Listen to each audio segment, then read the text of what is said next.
I have gotten this question a couple of times and I've never actually really made a video like this before. I thought I would show you today how I sort my files. File management is extremely important when you're a photographer. I feel like I'm a little tiny head in my studio. I feel like I do that. Maybe the camera's too high. And yeah, sorry about all the shit in the background. I just got back home to Australia, so I need to sort out a few things. So just excuse the mess.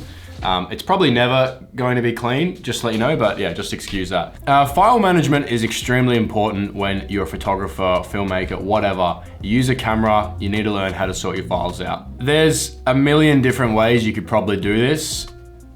I'm just gonna show you today how I do it. This is a look into my hard drive. First of all, my hard drive sits on a Velcro strap.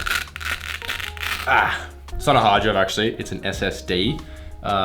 So you can roast me later for that mistake. Put some Velcro on here, as you can see, and on my computer here, because, you know, I'm bouncing around a lot, and sometimes, you know, I like to edit if I'm in the airport or I'm on the plane or wherever, you know, then that way my SSD or my hard drive, whatever it is not gonna be dangling around. You know, I don't want to lift my computer and then unplug everything and drop something, you know, God forbid. So yeah, we're gonna open up my hard drive here, and as you can see, some things here, we're editing on Apple, by the way. If you have a PC, switch to Apple because it's the best. And we've got a bunch of folders, as you can see. I don't need to state the obvious, you're not 5. But as you can see on some folders here, they have little tags on them. This is actually something I started using recently. You know, I just tag things that are just simple and easy for me to remember. First of all, I name my folders something that I'm gonna remember. Like, I went on a road trip with a BMW, so the folder's gonna be called BMW Road Trip, right? And the car that I shot was gray, so I tagged it gray or silver.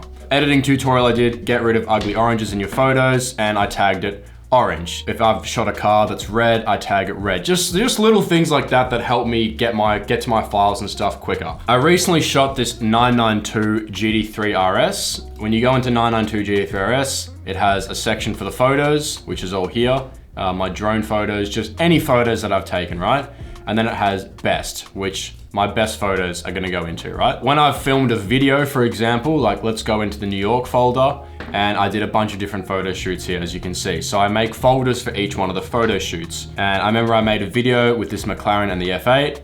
So it's called McLaren and F8 shoot, obviously. Let's open it up.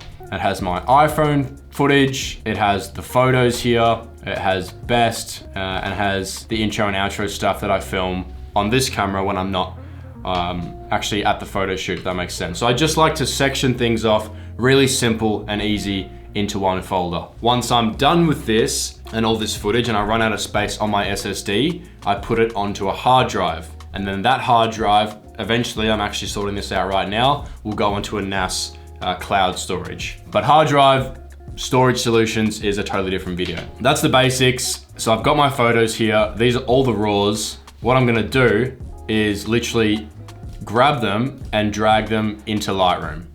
Now, usually you'd come up with check or unchecked all. I've actually already imported all these photos, but I don't go through each photo and select which one's the best. I just literally go check all and I click import. So now that I've imported all my photos, this is now where I like to go through every single photo. I've started even editing a few, just putting some base edits on it, seeing what I like, seeing what's gonna work for the shoot. The photos that I like, I'm gonna click 5 and I rate them 5 stars. And I literally just go through, yeah, I kind of like that one. Maybe I'll zoom in, make sure the focus is good, and I rate it 5 stars. For example, and this is very niche here, when I do something like rolling photos out of a car shooting another car, not every single one of those photos is gonna be in focus. And sometimes you have to work with some of the uglier shots, you know, where they're just slightly out. A good way to do it is to zoom in on the logo and see if you can still read the brand name. Sometimes it's a rolling shot and it's just a little bit out, it's not perfect. I'll then rate it something like 3 stars or 4 stars, or if it's really bad, 2 stars. So then it gives me an idea of what's the best to work with versus what's a little bit of the ugliest stuff. And then anything I don't rate or anything I don't give a star to, I'm not gonna use it, right? So right now, I'm just gonna go through and star every photo that I like.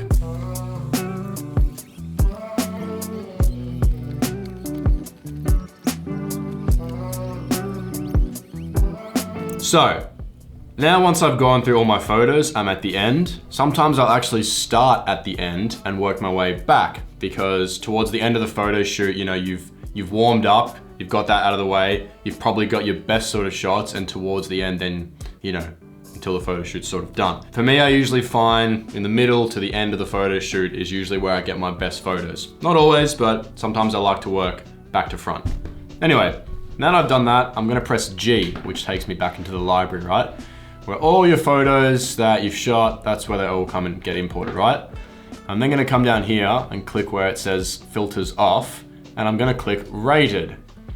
And then now it's giving me a selection of 75 photos that are now gone into the semi-finalists. Usually I aim to get about, I don't know, anywhere between 10 to 15 sort of final shots that I'm really happy with. Anything that I might want to get printed, or even if it's just for posting a little carousel to Instagram, usually I try and aim 10 to 15 banging shots. Have a look at this quickly, by the way. This is my crop shooting on the Sony A7R IV, which is 61 point something megapixels or whatever it is.